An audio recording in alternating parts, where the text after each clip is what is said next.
Detroit Become Human was produced over a period of 4 years. Here in Paris, we have a team of about 180 people. And to that, we need to add also all the outsourcing with our partners in the Philippines, in China, Vietnam, and in India. So when we started working on this story, I had to imagine where Kara was built. And for whatever reason, the city of Detroit came very quickly to my mind because it had already an incredible story by itself full of history and themes. So we traveled there with the team and we were really moved by what we saw, and we could really feel the desire to fight and really be born again. And we just continued this curve, this growth, and just imagine what Detroit would be like if the Android industry was, using these huge factories to build androids there.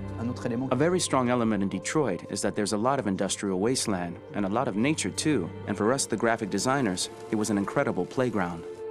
The destroyed zones which we wanted to preserve, we appropriated them to turn into something else. Then in the areas that needed to be rebuilt, we were able to imagine our Detroit of the future. We didn't want to make a science fiction universe, but a world of anticipation. If we chose science fiction, we could have imagined flying cars, extraterrestrials, but those things are very far from our current everyday life.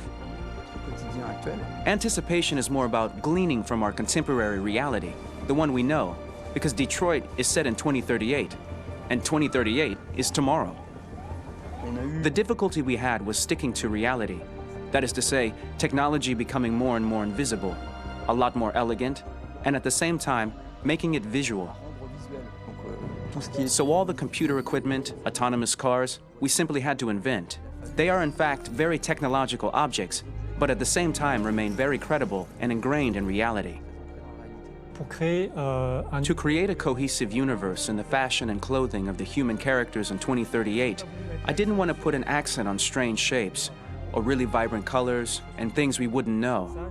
That I wanted to keep for the androids. The goal was to create something familiar which we can identify with in this future setting.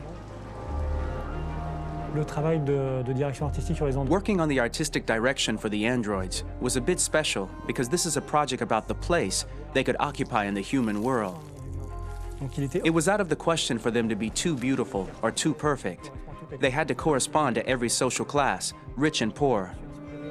Inspired by everyday utilitarian clothes, I brought a modern touch by adding dynamic display surfaces, the armband we can see on the side, the triangle on the front and back, an LED. Like that, there's no confusion. Wait. You're sending an android? All right, ma'am. We need to go. You can't do that. Why aren't you sending a real person? Once we cast the actors, we travel to meet them in order to scan their faces. We record the structure of their face with the scan, and we record the colors and patches of skin with photography. Once we have this information, we will use this as a basis for modeling and creating the characters. The artist will make it more realistic, but will also enrich it. He will propose ideas which we will develop together. Finally, we will have a character with character who corresponds to the project and the world. When the actors come to Quantic Dream, we show them the design, what their image will be, and what they will look like in the game. This extra information gives them another dimension and color to connect with emotionally. It helps them think about how to play their character. Your mission. That's all you care about, huh? You should consult a professional who can help you. Beat it, you hear me? Get the hell out of here! So there are 3 types of shoots at Quantic Dream. Shooting and performance capture, where you capture the whole actor, his voice, his face, and his body. These shoots are obviously done with American actors because the game's original version is in American English. After that, there are the body-only shoots, representing around 250 days of filming, while the performance capture is 100 days of filming. Now, body-only shoots, there are 2 types. There are the action shoots and the technical shoots, which are mokit shoots. Mokit is when the player controls a character on the screen, and he moves in an environment to explore it.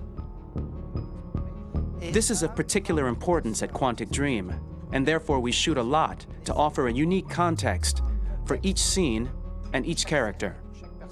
To prepare a motion capture shoot, we first get together to look at the sets we need, the animations that we want to shoot, which ones need to be grouped together, or which ones need to be cut and shot at another time, so that we get the most out of the shooting day. This often means shooting scenes out of order, especially those with big props or accessories, like a big car, for example. So we shoot all the animations related to that particular prop first.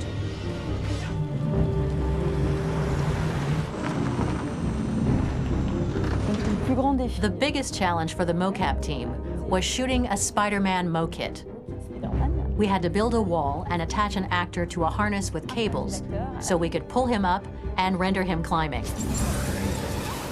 The shooting on this game total took about, I would say, more than a year, maybe 1 and 2 years, with about 300 actors on set. So it's quite a massive production. But so much happened on this set between the stunts and the shootings with a little girl and all these great actors that we had. It was really a very, very memorable journey for the team and for myself. Today, Detroit has over 37,000 animations.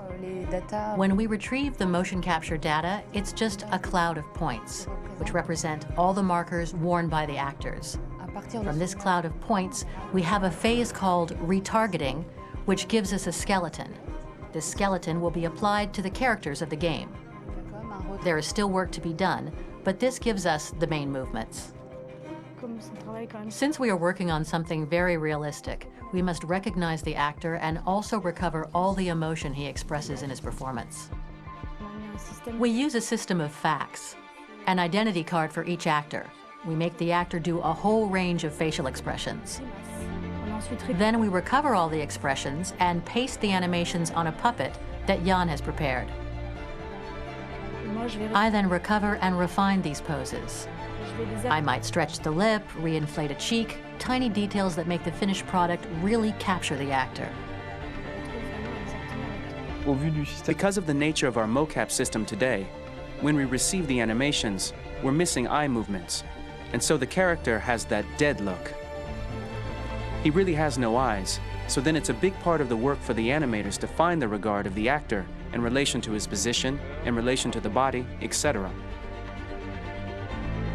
It was crazy when I saw the newest model for Kara, because they've been working on it, and this was the first time I literally jumped in my seat. It not only looked so much like me, it was the fact that it looked so lifelike.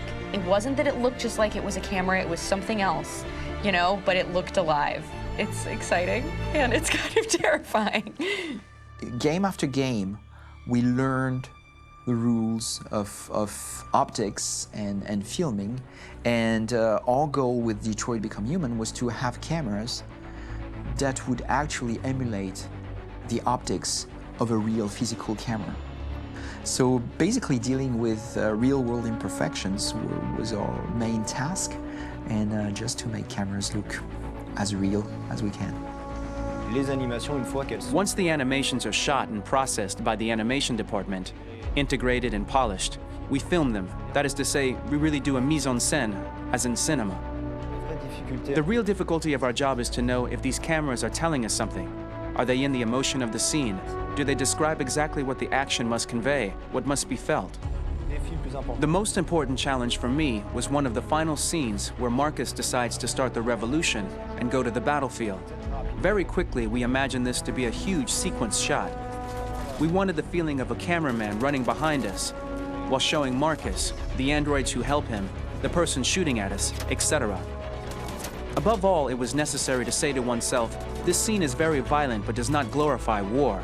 On the contrary, that war is something improbable and absurd. It was really a fun challenge. The idea was to say we have 3 characters. We would like each of them to have a specific cinematography. We wanted Kara to be much more filmed with some kind of handheld camera, to have something very living, very breathing. For Connor, we wanted something very cold and very perfect. And for Marcus, we wanted something epic and spectacular. So it was about the filming, but it was also about the photography. So we worked with a director of photography to give each character a different lighting, different key colors. Each of them would have their own worlds. And finally, we worked with the composers, so they would create a specific sound for each character, so each would have his own world and his own style.